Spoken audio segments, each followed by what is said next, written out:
Thank you. So good morning, good evening, good afternoon. My name is Pina Nepram, and I'm a board member of the International Peace Bureau and also the founder of the Manipur Women Gun Survivors Network and Control Arms Foundation of India. I'm really glad that we have with us an eminent group of panelists today to discuss the role of parliamentarians, common security, and the United Nations Programme of Action on Small Arms and Light Weapons. Right now, as we speak, the United Nations is meeting at the headquarters for the 8th Biennial Meeting of States on Small Arms and Light Weapons. This is a meeting which has been started since the year 2001. So we are in the 21st year of this United Nations meeting of states on small arms and light weapons. This initiative, which started in 2001, is to document the fact that there is more people are killed in the world due to small arms and light weapons than by nuclear weapons right now. So it's like small arms and light weapons kill 800,000 people a year.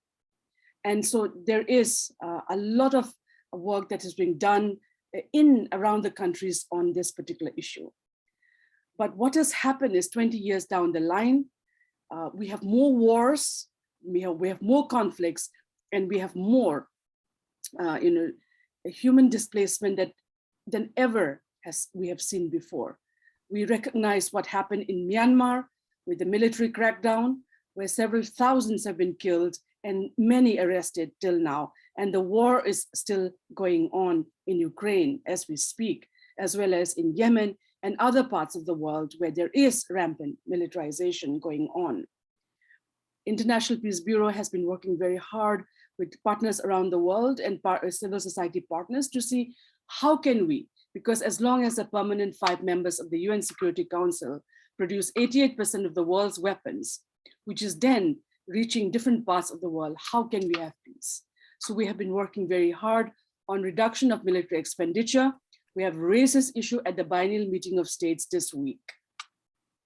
So, and we have also been working on the issue of youth, gender, as well as indigenous people in the struggle for ensuring that disarmament becomes meaningful to our lives, that it is not just seen as a UN conference meeting or as a UN document to be just kept in the shelves, but disarmament which makes sense for each one of us in our villages, in our towns, in our communities, because that is why many of us have started this work for the last decades to bring that safety and security that we deserve for peace, development, and progress. So with this, I will not go further, but very happy to share with you that we are really thankful to the International Peace Bureau, as well as to the Southeast Asia, Nonviolence International Southeast Asia, for being a part of this. And we are so glad that we have 4 eminent panelists with us. Rainer Brown, who is an executive director of International Peace Bureau, will be taking the floor first, to be followed by Fred Lubang to say what is happening, because he's right now at the UN, observing and working on the UN Permanent Biennial Meeting of States, to be followed by Ravi and Philip. And so with this, I'm thankful also to Stephanie at the IPB Berlin office for facilitating this.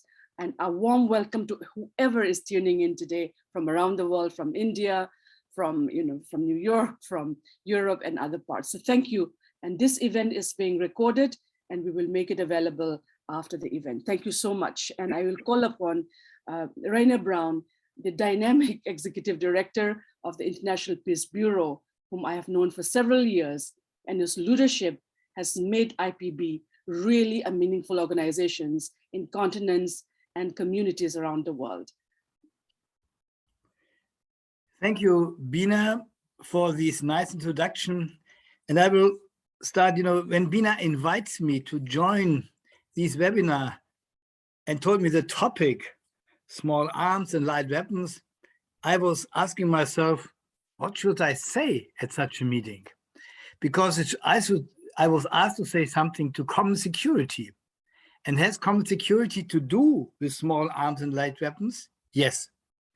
I see 4 points where common security and small arms and light weapons, or the ban of these weapons, has many things to do with each other. The first is we need agreements, contract, and bans for small weapons and light weapons. And this is a key point of common security, to develop bans and arms reduction for the most powerful and most dangerous weapons. And Bina said, how dangerous are these weapons? The second point is disarmament.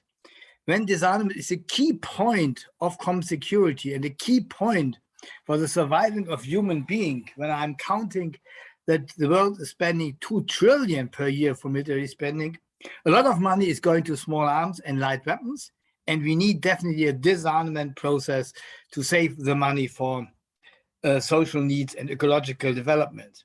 The third point is confrontation. In this situation of confrontation in the world, mainly with Russia and NATO, but also with China and US, or China and NATO, we will have the use of more small arms and light weapons in these conflicts, and also in all proximity wars. And this is the reason, and this has also a lot of things to do with common security, because common security is the alternative of war. This brings me to the point, what is common security? For me, common security is a very revolutionary concept, not because it changed societies or countries. No, the revolutionary goal of common security is to abolish war. War should not any longer an institution of political affairs and dealing. That is the revolutionary idea behind the Olaf Palme report.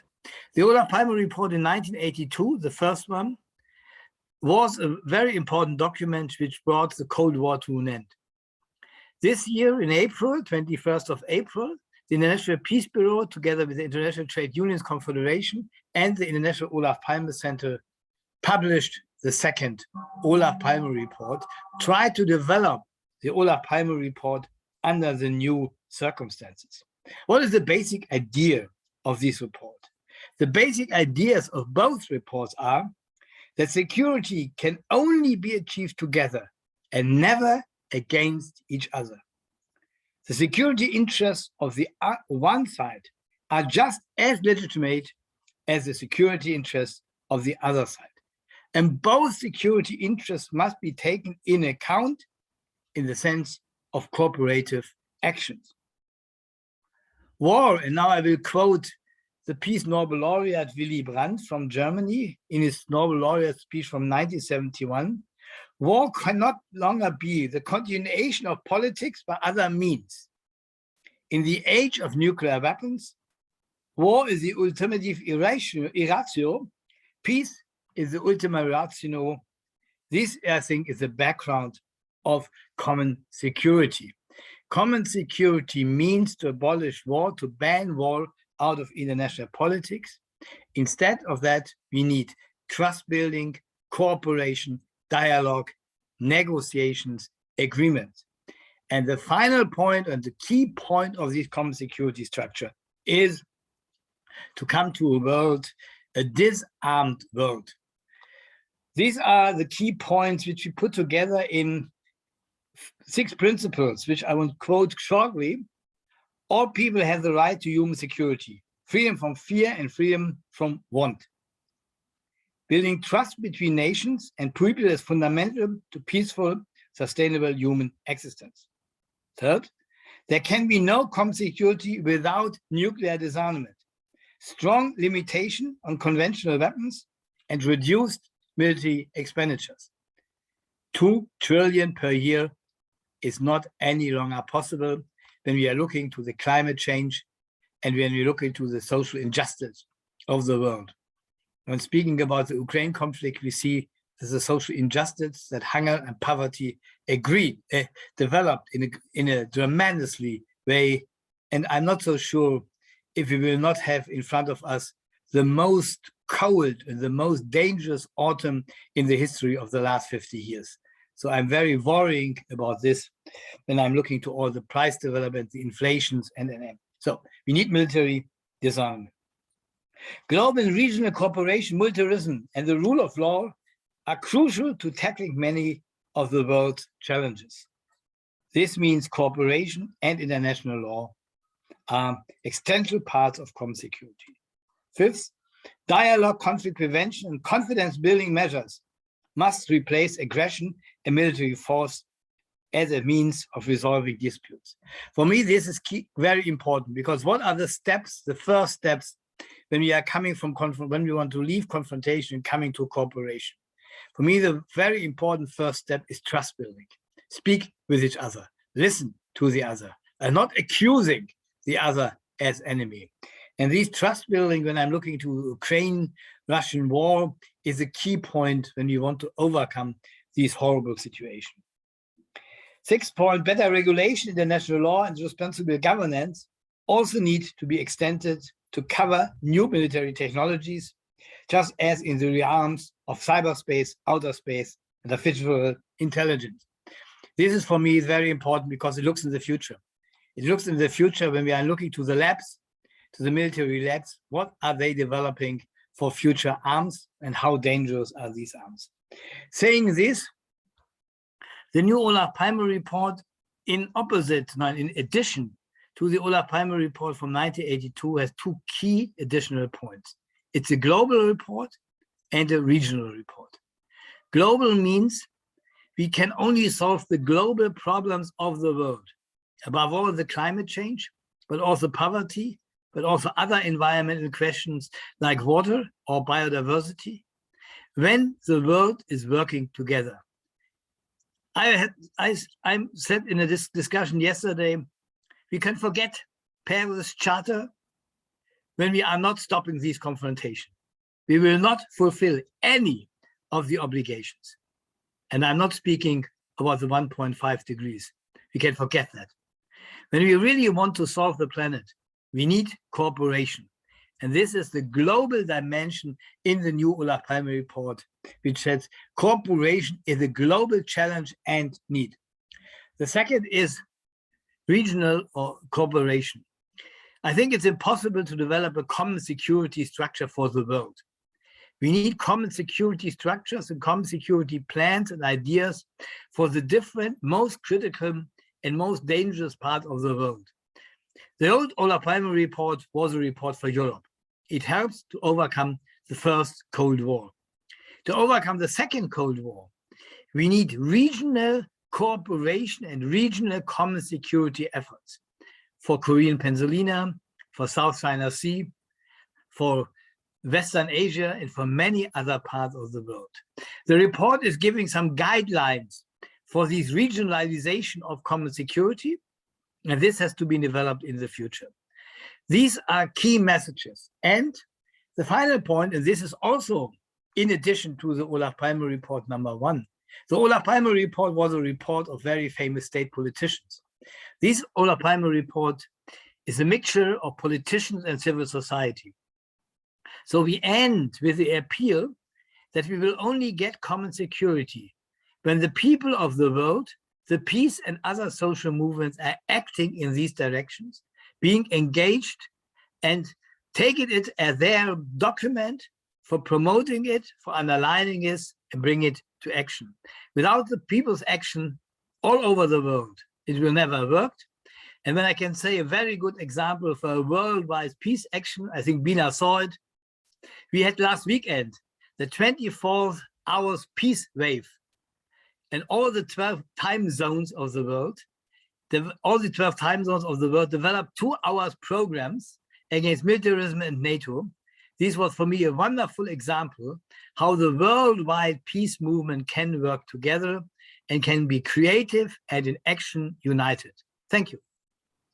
Thank you so much, Rainer. I think what we have in front of us in the past couple of years since I became the board member of International Peace Bureau, I've been seeing the organization grow from being a Geneva-based organization to being present in almost different parts of the world, and where the inclusion of many diverse population as indigenous youth, women, issues, many have been, whose voices have been brought to discuss this issue of how do we put our heads, hearts, and minds together on creating that world which what Reiner's mentioned, that it is to get war out of the policy in terms of like, if there are these issues of how do we get confrontation, conflict, which for many of us living in conflict zones, we are so tired of these conflicts. We are so tired of these wars.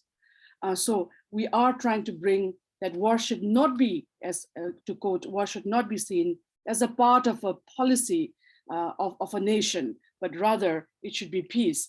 And so we have a lot of work to be done in this, but what is critical is really that the work has started to create an alternative world which is not confrontational, which means, if you look at a little bit of political history, war making has been a part of state making, modern nation state making. And I think we're trying to see how we can turn that paradigm, because we cannot go back to 500 years of history, but rather the next 500 years, what kind of future do you want to define and leave for this planet if it survives the onslaught as we are seeing in painful ways? How can we forget what's happening in Myanmar? What can we have? How can we forget what's happening in Yemen? What happened in Ukraine? And how dare we forget what's happening to the people of Manipur, for instance, where I come from, where 50,000 have been killed in this conflict. So again, we are all doing this to ensure how can we. With this, what I want to do is I'm going to reshuffle like a pack of cards a little bit and call upon actually Ravinder Pal Singh ji, who's a senior advisor of Control Arms Foundation of India, and Philip Fleury, who is currently speaking from Taiwan, and he's former deputy director of Geneva Center for Security Sector Governance. And his CV is there for all of us on the website. They have been really working hard to see how, because, for example, and they will tell, in spite of the world having an arms trade treaty, in spite of the world having a UN program of action on small arms and light weapons, why it has not been working in the nations? Why is it not working on the ground? So they've been really putting their heads, minds, and their hearts literally for many years. And we would then like to call upon either Philip, I think I'll call upon Ravi. Would you like to start first, or Philip, because both of you have been working as a team for many years, and we would like to see how you have been working to make this happen. What were the blockages, and what can we do to operationalize what you have been ideating on the role of parliamentarians to look onto the issue of arms control, which has not been really happening, particularly in nations, in continents like Africa and Asia, which has been buying the bulk of the world's weapons, right? And yet nothing much is happening on the ground in both these global international treaties. Thank you. You are muted. Thank you, Bina. I think we decided between Ravi and myself that I would start with our presentation, and then I would hand over to him. So thank you very much, Bina and colleagues, to invite us tonight, well, today. I'm joining you from Taiwan, where I'm presently a professor for international relations. As has been said before, I was, for many years, I was one of the founders of the Geneva Center for what is now called Security Sector Governance. It was, in its earlier years, called the Center for Democratic Control of Armed Forces, a very heavy sounding kind of title, which was forced on us by the main donor. Now this has changed, but the idea at that point already was to look into how we can make democratic institutions work in the interest of democracy, peace, security for everyone, human security, or to use a more modern or contemporary term, common security. So the idea was not to reinvent or invent new institutions. It was rather to make institutions that already exist work. And here is, I think, an important problem that we need to address. when we look at such well, institutions and organizations as the ATT with its Secretariat General from 2014, earlier UN initiatives to curb and register, etc., small arms and light weapons, more recent initiatives, then there is an important challenge to that. The challenge is not how well formulated the mandates of these institutions are, or to put them in place, give them a budget, give them whatever, a meeting schedule, etc. The problem is when it comes to implementation of the mandate, and that leads us to the institutions, democratic or other, but mostly elected in the countries of this world, elected by some way by the countries of this world.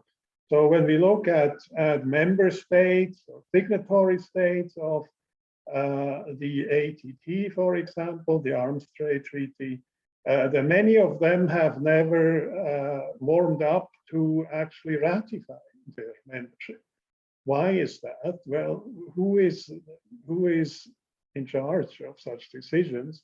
Well, when it comes to security, as in a traditional sense, and even in the sense of small arms and light weapons, when it comes to security in the traditional sense, it's usually the executive which takes the decisions, and the legislative parliament is very happy to delegate the decision making to the executive. Well, that's where the so-called experts are sitting, experts on violence, on the use of violence. So we parliamentarians would rather not deal with that. We're not really experts on that. So let's give that to the executive, even though we are the elected representatives of the people. Now, so we have, and we have seen that in other contexts as well, we have a reluctance of parliamentarians to deal with security issues. We also have the reluctance, obviously, of the executives to be dealt with by parliamentarians. So, say, to have parliamentary oversight, transparency requirements, etc., put into place and applied by specialized parliamentary committees. So, to sum it up, in the security field, we have in many countries, in most countries of the world, a non-functioning parliamentary oversight, legislative oversight of the security sector, and we have seen it as our task, Ravi, myself, and our colleagues and friends, to make parliamentary oversight work. So who oversees the executive? It's the executive power. It needs to be the legislative power. And for this, the knowledge of the legislative power of parliamentary oversight mechanisms, of what other parliaments do in the world, of what is good practice, best practice in parliamentary oversight, needs to be documented, needs to be analyzed, and needs to be propagated, disseminated. So it's not only a question of showing what parliamentary legislative oversight is and can be, but also to foster such knowledge, both among parliamentarians, but then also amongst those representatives of the executive, which are actually open to that discourse, and then also to reach out to other representatives of the people. So there is, when it comes to so-called democratic oversight of the security sector. It's not just the parliaments which are meant to oversee, ratify, monitor, legislate, etc. There are other groups which we can ourselves address to, and that's, for example, civil society organizations. So in this massive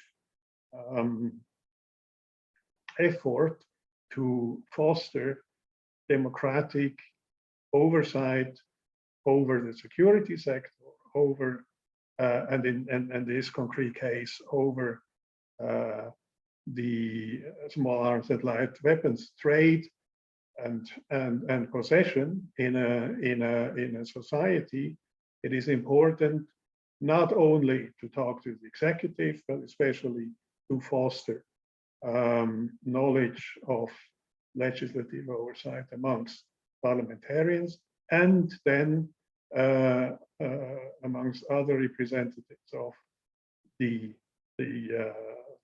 voters, be it civil society organizations, be it the press, the free, relatively free media, be it academic workers, be it individuals who play an important, say, moral role in a society.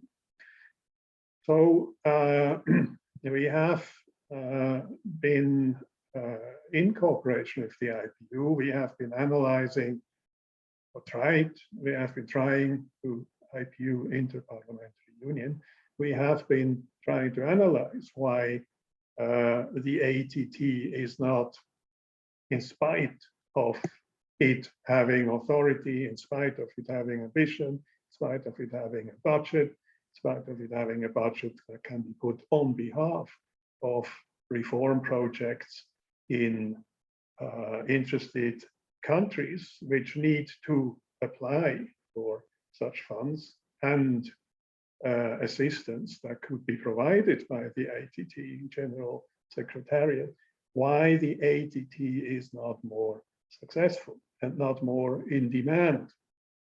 So if you're an organization working out mainly out of Geneva, if your main interlocutors are UN missions to, our country's missions to UNOC in Geneva, it is likely that the message will never reach first the MFAs and then other ministries, and then ultimately the parliaments of countries that could become member countries or could become signatories and then through ratification become full member countries. So we have been looking together with the IPU we have been formulating an assistance program for countries that would like to make a difference, that would like to create the adequate structures for oversight of their small arms trade, for putting in place the security structures to regulate their small arms trade, possession, to register, and ultimately to disarm. But we have not been successful so far in finding the funding for the implementation of such programs, which would foresee both work with national interest groups and then very much in vein of what Rainer has been pointing out, regional cooperation on such issues. Now, I have been talking for a long time. I would like to hand over to Ravi. He wants to look into the latest, he wants to look into the UN treaty on small arms and light weapons.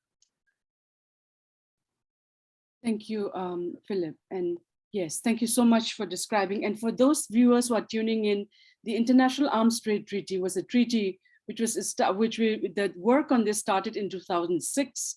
I was right there at the UN together with some of us, Fred, when we saw this arms trade treaty being tabled for the first time in the floor of the UN.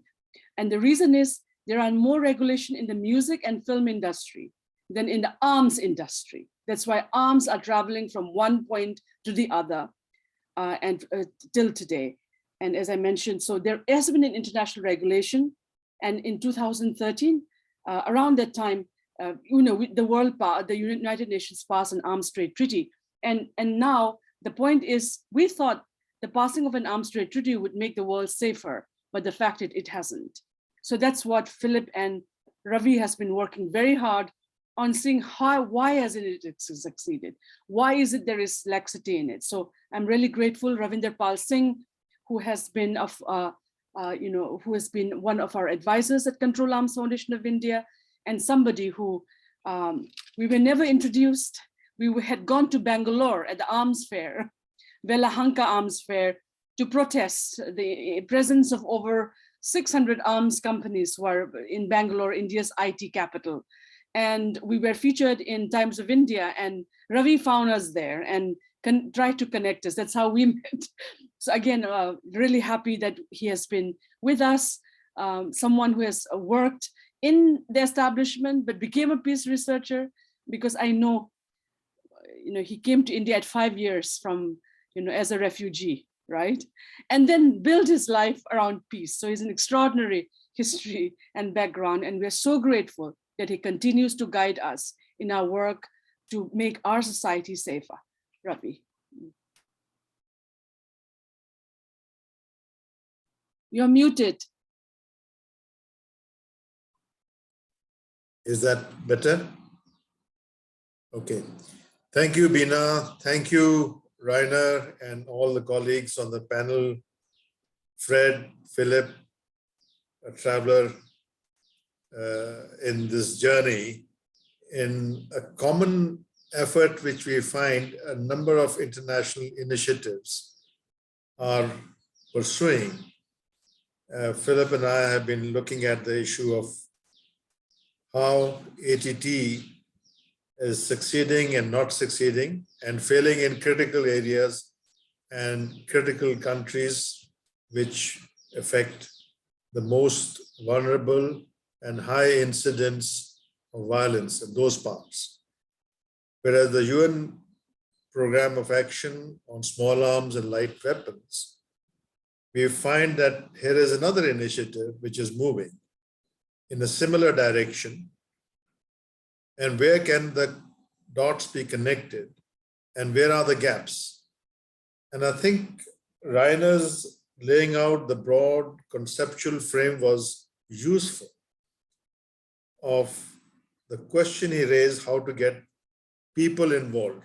And ultimately, in this war, the victims are people. The nuclear wars are not taking place, hopefully will not take place, but every day people are dying in the fields, working in the fields, the forests, in the streets. Besides, there's a very high incidence of gender-based violence, a very high incidence, and you find a correlation where the countries which have poverty and lack of development also have a high incidence of gun violence.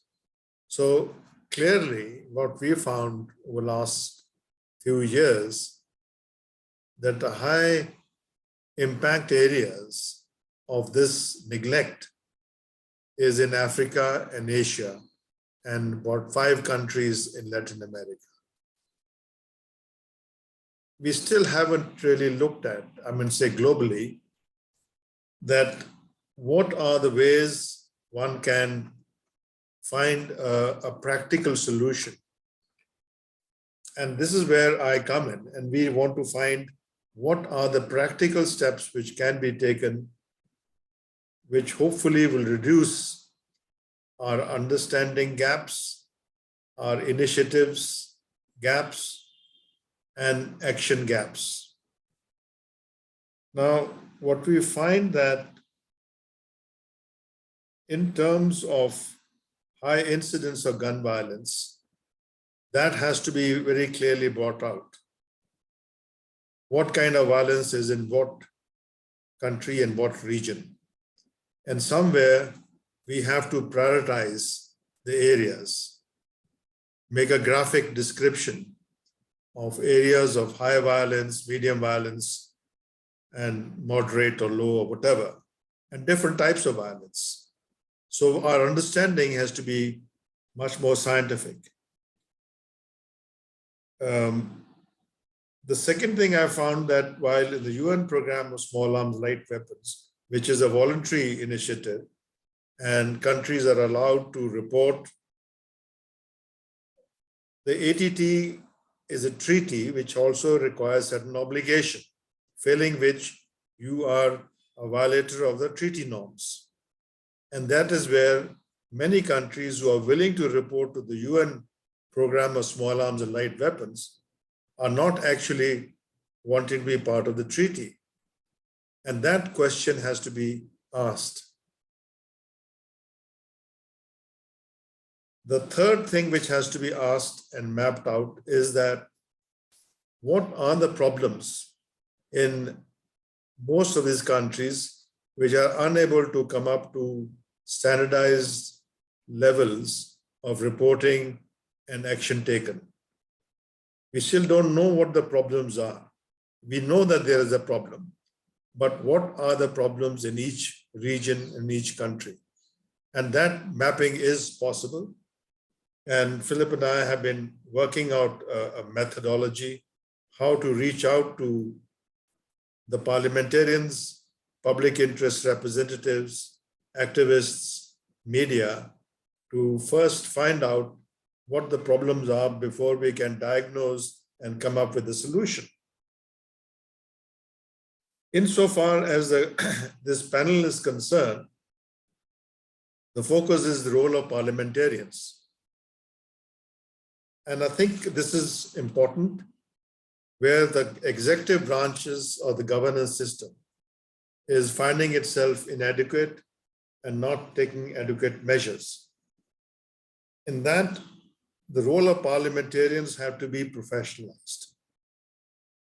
And since that is not professionalized, they do not have the kind of skills and resources which can be used to extract information from the government for public interest. There's a need for the parliament to validate the reports which the governments make to the UN program of action. You know, you can make a report that we are doing this, that, but without on-ground validation, one does not have the confidence how good is this function. The second thing the parliamentarians group should do is monitor the impact of violence from illicit weapons.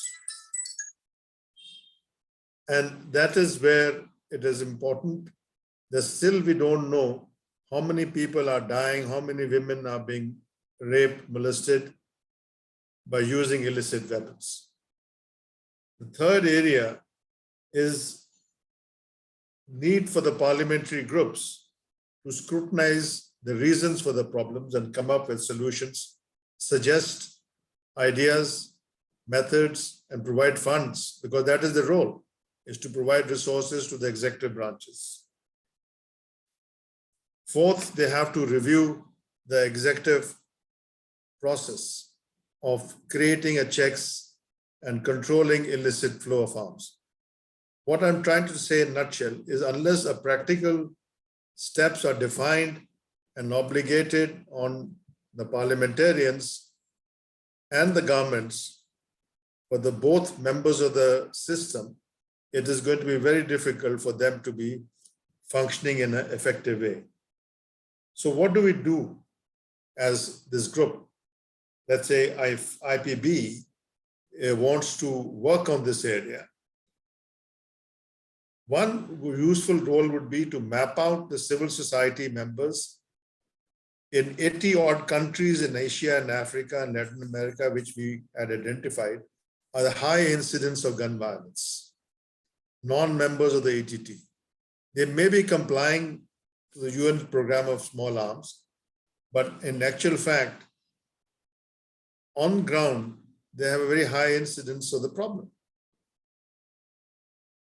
The second is the survey, what in a broad sense, Rainer mentioned, how to get people's action involved. And I think we return back to that. And that's the challenge, how to get the people involved. What steps can we take in the media, in the academia, in the civil society, in the parliament, and the government? And this mapping out and the survey work can only be done efficiently, not somebody sitting in Europe or in the United States or wherever, but people who are the victims of gun violence. And we are in the process of developing a model by which we can reach out to the people. And Bina and I have been sort of working on this issue in India in the past, but it is a process which is operating in a scattered way without adequate and a coherent funding. It operates in fits and starts. And unless professionals are brought into asking these questions of involving, mobilizing publics and public representatives, I think it's going to be very difficult. The governments want to get away with their responsibilities. The parliamentarians only want to get re-elected, and the people want to carry on with their lives, but those lives are being interrupted every now and then by gun violence. And I think practical steps have to be worked out and implemented so that we know what the reality is and we know how to diagnose the problems of that reality and find solutions. And implementing of those solutions will be done by the elected representatives of the people in those countries which have a very high incidence of gun violence. Thank you. Thank you so much, Ravinder Pal Singh ji. As usual, you have been working on this issue for almost decades. And you are one of the few experts whom I've seen persistently over the years, who have been trying to get us organized on this. And we have done a little bit in India. As we know, we had done several meetings, parliamentarians briefings on the issue at the Constitution Club in New Delhi. We have worked with supportive parliamentarians from gun-affected areas. Particularly, I would like to mention former parliamentarian Dr. Maina from Manipur, who have actually tabled questions in the parliament on the Arms Trade Treaty and the UN PoA. But in spite of this is the reality. In spite of the UN, yesterday at one of our site events at the UN headquarters, 20 years since the United Nations Programme of Action on Small Arms and Light Weapons, only 22 countries have submitted their national reports. 22 out of 192 member states, 22. And hardly any national action plans. Hardly any national action plans. You see, this is 20 years after the UN Programme of Action of Small Arms. And I know Fred Lubang and myself, our teams, as well as supportive team members, have been working to develop national action plans for many, many Asian countries right now. And the work is in progress. But for many of those who are tuning in, who are not in the panel, what Ravinder Pal Singh and Philip has really brilliantly brought out is, and I quote Ravi saying, governments wants to get away, parliamentarians only want to get elected, and people are just wanting to get on with our lives peacefully. And since that is not happening, and this is not happening, hence it is time for us to really galvanize. So one of the things is, for example, in the national action plan for a country, for example, say India, what Ravi has and I have been talking is how at the state level, you have the State Legislative Assembly to urge upon them to create a group of experts, lawyers, media, journalists, student groups, displaced population, because there's so many now with the Indo-Burma border crisis. We have over 1 million in Burma displaced right now. And I know friends from Burma are tuning in right now to this meeting. So just to reiterate that there is so much of fighting going on, so much of conflict, and 1 million displaced in Myanmar right now. And many of them are coming for support and shelter in the northeast of India. And since India has not signed the Refugee Convention, there is a tension to push them back. So again, in the end, it's Tatmadaw fighting. We have the National Unity Government also fighting back. And in the end, so many thousands of women, children, and youth, their lives have been displaced. So for them, we will continue this work. And I will now, this is an apt time to bring in Fred Lubang, who is the Senior Representative of Nonviolence International Southeast Asia, who is right now at the United Nations attending the 8th Biennial Meeting of States on Small Arms and Light Weapons. He's someone that I've known for over 20 years. We've been persistently, consistently, and stubbornly working to make lives safer. He has been a part of many peace processes in Philippines, such as the Mindanao peace process, someone whom I hold in high regard because he's someone who walks the talk. So thank you, Fred, for your commitment, and to your team at NISIA, and please take the floor. Thank you, Bina, for the kind introduction. Warmest greetings of peace from New York. And Assalamu alaikum. Good morning, good afternoon, good evening. Before I would share some updates on the biennial meeting of states here at the UN, I was just like more of would share some thoughts just to really stress some points why we are not really progressing in terms of the world safer today. When Bina invited me for this event, thanks to the International Peace Bureau for this opportunity. I was actually watching this whole new programs, either probably on TV or what. It's a contest. It's like showing talents of people. Like, for example, this The Voice, when someone, just listening to someone sing, and you have not even seen the person, and this kind of feeling of a swelling of emotions of hearing talent, of hearing this impressive talent, and there's some emotions. I don't know if you feel it, but there's some emotions that you would feel, and if you wonder, what if these are politicians, parliamentarians, being there as contestant and telling us, this is what I did, and you would feel it doesn't even need translation if showing how this world should be, and have acted on it. You would really probably say, I want this guy, I want this person in a parliament or in our leadership. So well, there are a lot of probably for us, if you want us to be contestant, we would probably be sharing you some of this really a dream, sharing of dreams, but actually more of actions that we really need to happen.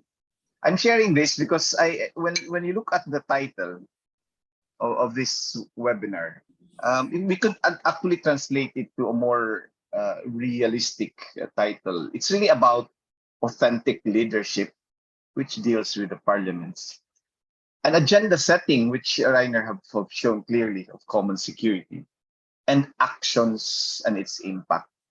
So authentic leadership, agenda setting, actions and its impact. And if you look at it that way, I'd like to point out the first point that I want to share. We have really, I don't know where we learned it, but how there was someone who probably taught us how should we fight. probably in historic times we were attacked. Humans were attacked by a larger, powerful animal, and learn how to fight. Either you just can't fight using your bare hands. You probably extended your power to stones and sticks or what. But again, it was about how do we fight kind of lessons. And if you look at it, and I've shared this in another platform, it really defined power. And the way the world is arranged today, power, sadly, power is still defined by what weapons we have, what kind of weapons we have. And that's crucial. If we cannot change that, I think it's not even worth the effort, because it's not going to change. If it's still defined by what weapons we have, even if it comes from the bows and arrows until now using artificial intelligence in autonomous weapon systems or future killer robots, it's the same thing. That is still how the world is defined. The second point, which is like the same coin, the other side of the coin, is where did we learn on how we should protect ourselves? Similar pattern, how we fight and how we protect. If we learn it from our fathers, it's a different lesson from if we learn it from our mothers. So again, how we fight, how we protect, and on how we protect, it's still about weapons. We either have it, we have those weapons to protect us, or we trust other entity to protect us, other larger entities, smaller countries depending on larger countries because they have larger militaries. We give our mandate, we give our consent to our security forces, the police, the military, to protect us. But if you look back at history, those security forces, police or military, they are the people who have fought for the human rights of others. They have fought for the disadvantaged. They have fought for people's rights. And so they became states. If there was still no arrangements before of nation states or what have you, these are the people who have really fought for the right to self determination, and so they become states. And when they became nations and they became states, these people who protected its people have now integrated into a system and became the armed forces of the country. And that's the mandate have not really changed. And even the police, in peaceful times, the police then still protect the public safety and order. And so you have this community where you trust the people that protects you. That's not the same arrangement these days. The trust that again the earlier speakers have pointed out, it's not there. People who we think should be protecting us are not the ones who are doing the tasks. Still on how we protect, we have not transcended. It's just about protecting humans. It's not about we should really be able to transcend this. It's even not just victims, human victims, but our environment have really been victims. Also, the entire planet has been victims of this system. And so we go beyond that. Rivers have been destroyed because of wars, and our forests become battlegrounds, ancestral domain, environment, mostly where wars are fought are in indigenous peoples' communities. And so it goes beyond humans. My third point is really hits on why is it that our politicians are not acting on it as much as we wanted. And I would like to refer to this correlation between exposure to violence and the tolerance for violence. There's normality now. Before they said the correlation was if you're so exposed to violence every day, like I grew up with so many weapons in armed conflict in southern Philippines. They said people who are so exposed to violence become violent people, violent persons. It's not the two that correlates. The more you're exposed to violence, your tolerance level increases. If you look at the jail system, let's just put an example. The jail system in the Philippines or in Asia, we always have this perception that if you become a prisoner, you enter the jail premises or the jail, and then you would be mauled or hurt. The inmates view it to be normal because they said it's been happening there. You get beaten inside jails. An inmate might comment, you know what? I've not experienced that. I've been in jail. I've never been beaten or mauled, but I have seen it happen to some. The normality of being hurt inside jail system, have increased the tolerance of those inmates. Nobody reports it. Nobody act on it. It's normal. And this is where it's critical. When weapons have become normal in our societies, we could see people carrying weapons openly, killings daily, shootings. Someone just goes to a school killing children. For people who are used to it, and even enshrined, that's how normal it is. Even enshrined in Constitution, in the laws of the land, the rights to have weapons. That's so normal. And so if it's normal, the tolerance level of people who should be acting on it goes really high. And so we are in this state wherein actions should really be quick. We don't need translation. If you see people, children getting hurt, being killed by guns in an environment in a school, the tolerance, we should be intolerant. Tomorrow you should already be deciding. Someone went inside a mosque in New Zealand, killing a lot of Muslims. And in a few span of period, the leadership decided banning assault weapons.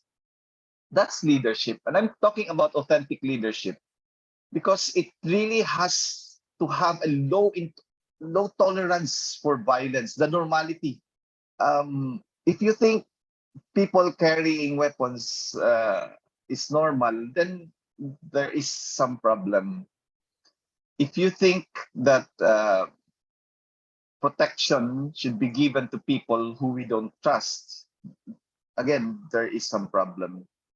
And so in a global community like this at the United Nations, we observe people, state representatives, diplomats expressing their views that ammunition should not be included in this discussion.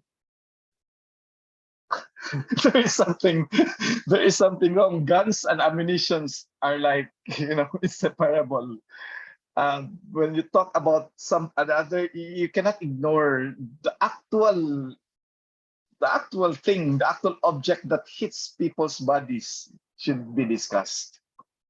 When you talk of victims, we're not just talking here of survivors. We're talking here of the first victim, the person who died of gunshots. And so if you look at it, there's a lot of complexities of efforts that needs to be addressed. The justice system, the strengthening of our institutions, how would countries view international treaties, global instruments, when the reality is it's doing the different thing?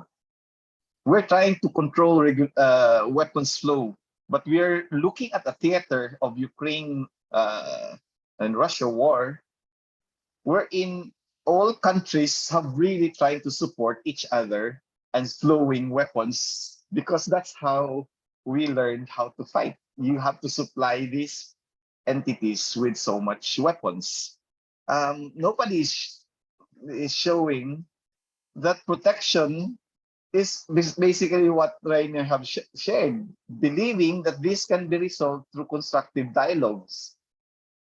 That even how much you would probably, hate the other or tag the other as terrorists or what, there is a need to open avenues for a peace process, for negotiations, for dialogues to happen. And so if that is not given some incentives are more given to accumulation of weapons, wherein it's just so much weapons flowing in particular to Asia region.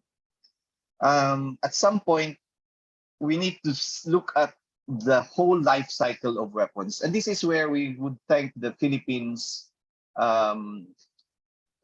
government, who is chairing the Biennial Meeting of States in this review, in this 8th meeting, looking at the UN Program of Action on small arms and light weapons. They've accepted that you have to address it into all interventions should look into the full life cycle of a weapon, from manufacturing to disposal. Because if you were just pouring in so much weapons and not addressing disposal, we would be awash with so much weapons. And this is where progressive proposals, for example, the role of manufacturers, they really have to take part in this entire efforts of even be involved in disposing weapons. They have a responsibility that weapons that were used in previous wars should really be regularly be disposed. Again, it's not ideal because they would still be producing newer weapons and destroying older weapons, but there's a balance of it, at least realistically speaking. But we wish the production of weapons would really go down. At some point, we will realize we really don't need weapons anymore. But if you look at it, you're now reading at the totality of the problem, that in a full life cycle of a weapon, intervention should really be made when it's in the hands of manufacturers, when it's transferred, when it's in the hands of government forces, when it's in the hands of civilians, when it's in the hands of storage facilities, when it's in the hands of armed groups, and all these stages.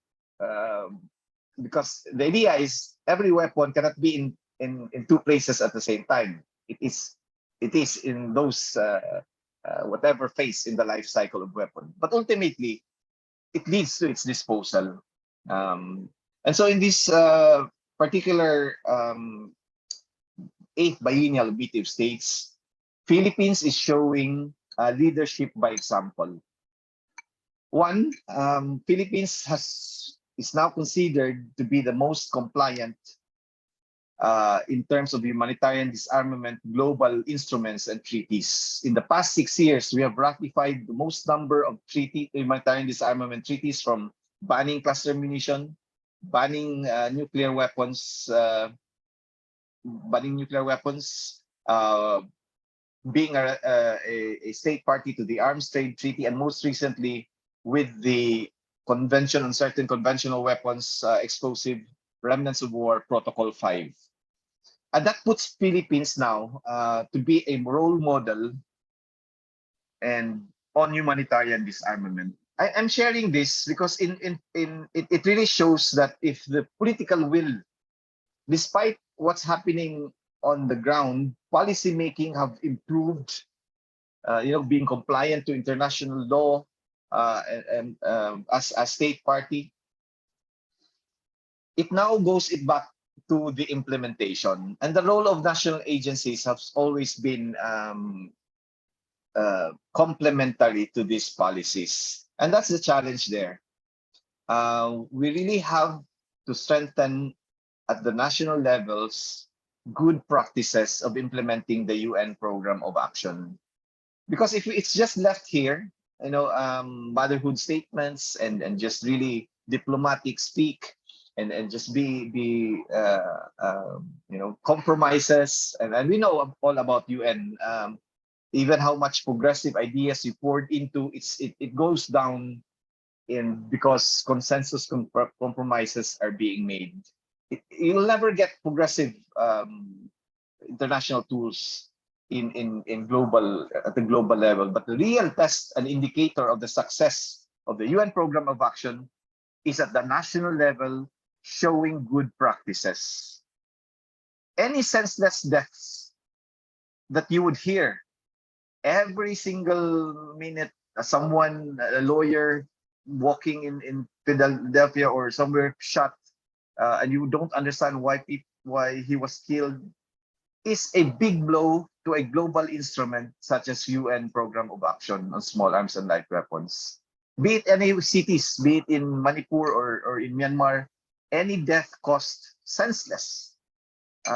Civilians caught and experiencing fear because of presence of weapons in societies, and feeling that they're not protected by someone who's holding a gun. It's a big blow. It's an indicator of failure of instruments such as UN Program of Action. So with that, I will end my sharing, and I really thank the IPB for giving me this opportunity to share some thoughts. Thank you. Thank you very much. Thank you so much, Fred. Again, as I said, Fred is someone who I've known for almost 20 years and who walks the talk, and he's currently doing his PhD in humanitarian disarmament, decolonizing disarmament in which university, Fred? And who's also working very closely with the government of Philippines, and who's now chairing the UN Biennial Meeting of States on small arms and light weapons. He's actually a perfect example of how civil society make government accountable. So which university are you in, Fred? It's with the Center for Peace and Conflict Studies at the Panyasastra University of Cambodia. Oh, in Cambodia. Okay. So, right. So I think, thank you again for your brilliant sharing. You spoke with your years of experience working in civil society. You spoke of years of working to ensure that the Philippine government, who has the most country in Asia, which has ratified the most disarmament treaties ever in UN history. In the last 6 years, Philippine government has ratified, and that's thanks to work of people like Fred Lubang. We are so grateful that he's here with us. It is a demonstration that we, the civil society, we, the people who are facing this on the ground, can indeed make a difference. And if someone did, then it's Nisia and his group who just made that happen. Which brings us to the point that we are looking for ideas, but the world is full of ideas already. And as Renner said, common security is something, if anyone watching here would tune in to International Peace Bureau's report on this common security, it is a really brilliant guideline of how we can go forward. But at the same time, we also, because IPB was birthed by International Parliamentarian Union, we who have convened today, we would like to recommend that we speak to the International Parliamentary Union to say that how do we implement some of the ideas that we have discussed today? And we will, I think, as Philippines has shown a very good example, Fred, we will call upon to work with parliamentarians in Philippines, but you have said something more brilliant. He says it's not, because right now, some of our parliamentarians are really good, okay? Some are having difficult backgrounds where they're coming from. We know that. In India, 43% parliamentarians have criminal background record. So how can our law breakers become our lawmakers? That's where I think the political will is really important. And I think so to elect good leaders, they are only for a certain time period. So we need to continue to elect good leaders who can continue to work for the people and not work against us, is what we have. I think some of the sharing of our that has been done today. But the other thing which Fred has also brilliantly pointed out is that the impact of violence, armed violence, is not just on human beings, it's on the environment too. And there I would like to bring that currently most of the conflicts in the world, I repeat, most of the conflicts in the world are happening in areas of biodiversity hotspots.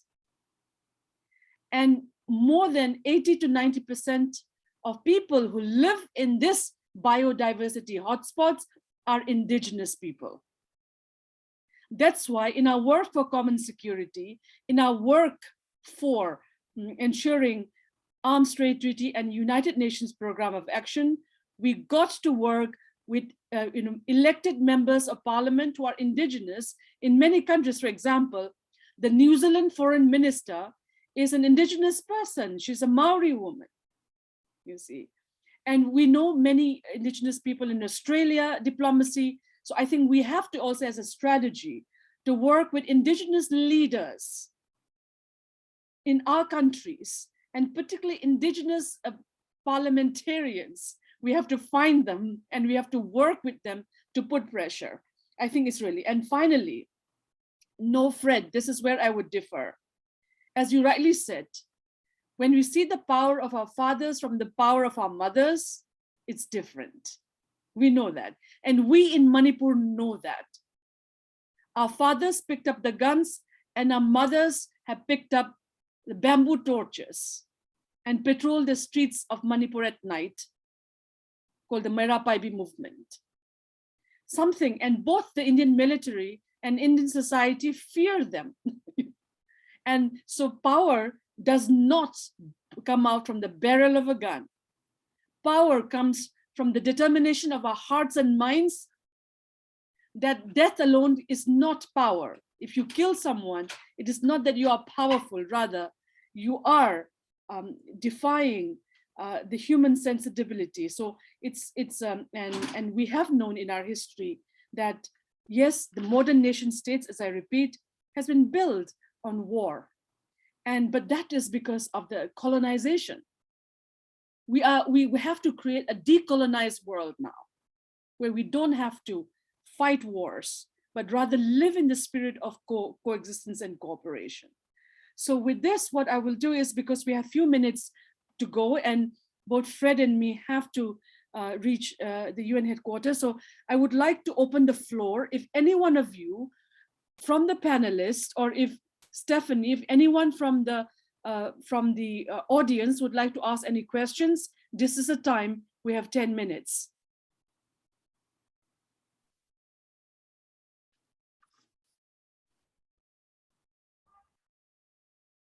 So please go ahead. I have two hands, Ravinder Pal Singh ji and Rainer Brown. Please go ahead. You are muted, Ravi. Is that okay? I'll revert to the question which Rainer had raised about how to mobilize public opinion. And it has to be targeted public opinion. Yes, you can mobilize public sentiment like a politician does, but that is for public interest and for the hope the people have that the life will become better. But in this case, a public opinion has to be built up of professionals who can participate as public interest representatives in the society.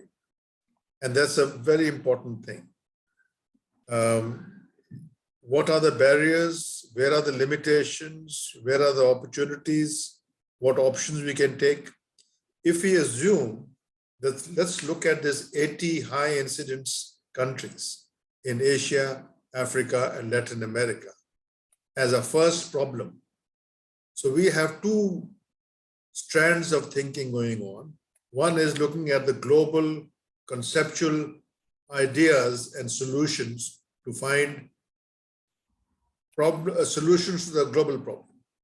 At the same time, the second strand should identify the local problems, local solutions, and local methods, and identify for the global community that what are the barriers and limitations in each of these countries and how international community can help the local public activists who work their way through their media, through their public activist groups, through the parliamentarians and the governments. And I think that model has to be created to facilitate. And one of the things which Meena mentioned, and rightly so, to help the people in these countries to create national action plans. So these could be specific local objectives.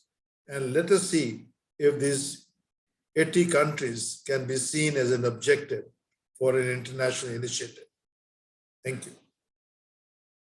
Thank you so much for your brilliant suggestion. These ideas are all being documented and we will be carrying it forward. Next, Rainer. I can directly continue with that. I think internationally or worldwide, we have now the problem that we have no political leaders any longer in the world. Where is the Olaf Palme of today? Where's even the John F. Kennedy of today? Or Michael Gorbachev of today? All of these leaders of the Bandung countries in the 50s. So this is really a big, big problem. And what we now need is, and I'm continuing what Ravi was saying, that the leadership is going more and more to the civil society. But the civil society is not so strong to take the leadership immediately. This needs definitely steps, development, and coalition building. Coalition building means peace activists together with scientists, peace activists together with trade unions and churches, all kinds, peace activists together with environmental groups, and I can continue the list.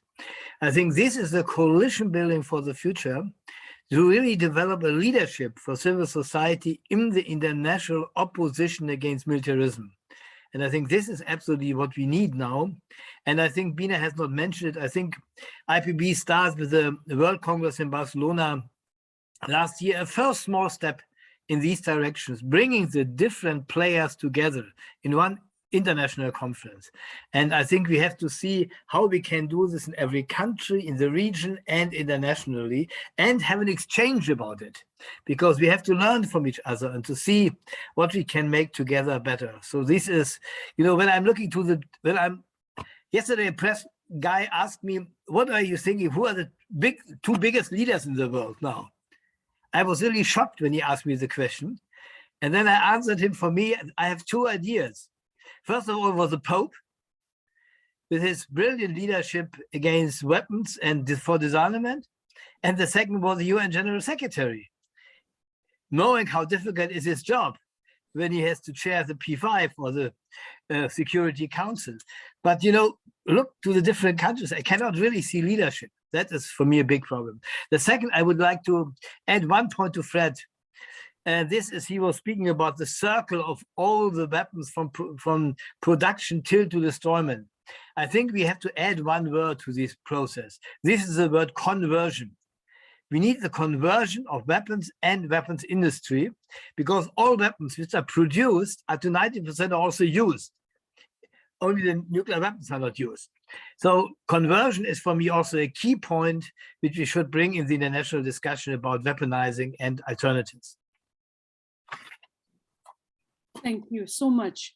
What I really love about this panel today, we have experts today, we have people who have been really like Rainer, who has been building civil society, and I've seen that doing over the years, experts like Philip and Ravinder, and both scholar and practitioner like Fred. So I'm really thrilled. Fred, you have the floor.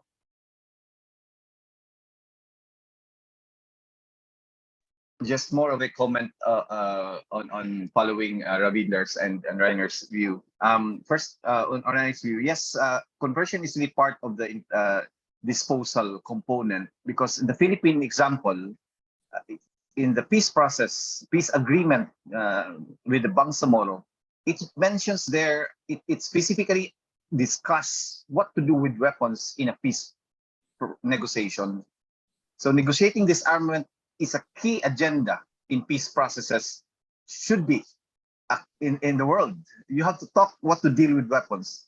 In this particular peace process in the Bangsamoro, it just put a line on what to do with weapons, putting weapons beyond use.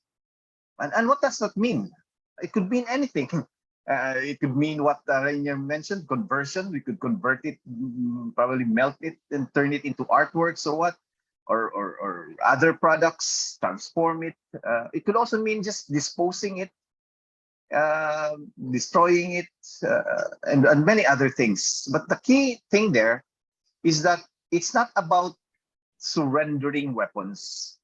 If you're dealing with armed groups, surrendering is losing one's dignity. It should be a process that, you know, would put dignity to fighters and transforms that kind of, it's a transformative process. So in the Bangsamoro peace process, we even call it normalization. It's not DDR, the disarmament, the demobilization, reintegration process, because that term is in the view of people who have fought for their people's rights, the dignity is in question. So you are in a process of agreeing that weapons indeed would be put beyond use, which would reach a point where I don't need guns. I'm protected. I'm assured of institutions are working. And so that should be the direction. And those concrete examples of how parliamentarians and mobilizing public opinions that Ravinder have mentioned is crucial, because these discussions we have are not taking the mainstream discourse. It's not. This is just you know, a minority. This is not the, with the governments now, you know, going to a more conservative view of just being able to maintain dynasties and being able to preserve power that has been there for being held by few people for the past centuries would be maintained. So it's a difficult task, and hopefully there would be some new generation of politicians. The recent election in the Philippines have shown that alternative parties can contest elections, not about winning, but having the platform for a national conversations. There are candidates that have really that are able to share their views, progressive views of what society, an alternative world should be in the national debates of, for example, election campaigning. And that's already good enough for these discussions to come into the national dialogues. And that is, I think, a good directions, because people should really be able to understand that the progressive views that are shared are not actually just a view from either the left or progressive groups, or perceived to be disruptors of institutions, but they are actually for the common good. And I think that's the intention of reaching a consensus that is a shared vision, that is a common shared vision of being able to shift the direction that indeed protection and power should not be defined by weapons that we have. And so yeah, just those comments. Thank you. Yes, Fred. Imagine if people like you become our leaders, I think the world will be a much, much better place, isn't it?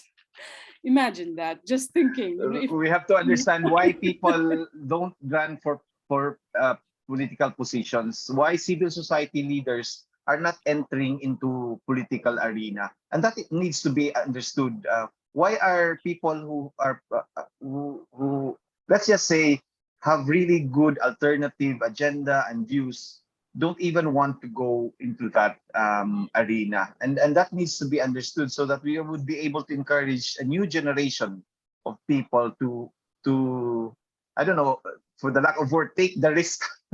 yes, we'll have Entering this for another politics. discussion. We'll have that for another discussion.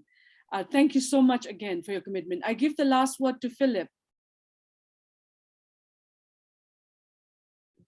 Thank you, Bina, and thank you for inviting me tonight. Rainer brought up the interesting question of who are the leaders today. Well, it wasn't the question he put. He asked himself, he was asked, but he answered it in his own way. Now, I think, and then Rainer, excuse me, Fred, asked, where are the civic leaders today? And I think one of the questions that Ravi and I have been looking into, and that I would like to reiterate at the end of our discussion tonight, is where are the led today, the willing to be led? Where are the empowered voters and taxpayers today? No, who are fully conscious of their constitutional civic rights and freedoms, and who are willing to fight for them. When it comes to gun violence, when it comes to small arms and light weapons trafficking, I think it is important to mobilize civil society, not just the institutional leaders, not just those who got themselves elected for whatever reasons, but every one of us, and every one of us willing to go the extra mile and to actually inform ourselves about what our civic rights and freedoms are, and how we can implement them. And to share that with say those individuals who are, and groups which are less privileged.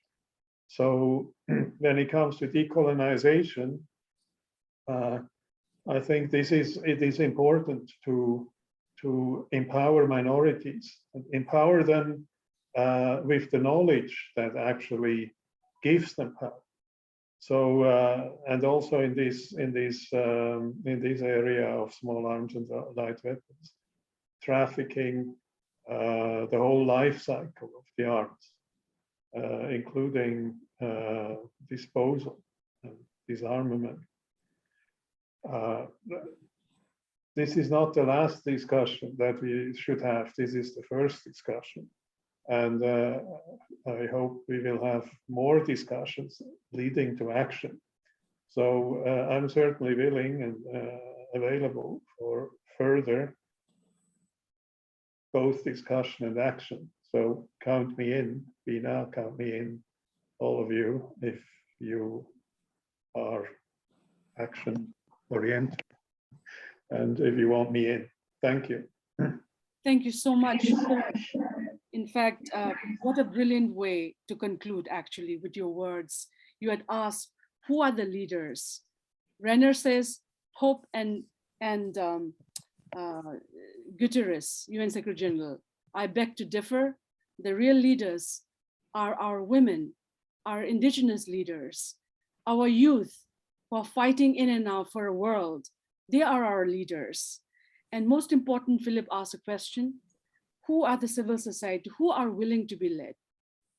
Each one of us who pay our taxes, who are a part of this, we have our rights And I think that's where Ravinder has been putting is into our minds, that we have to work with our local members of parliament, local members of the Legislative Assembly, tell them, look, we elected you, but when we walked out of our homes, or even in our home, somebody is shot, somebody is bombed, a hand grenade is thrown.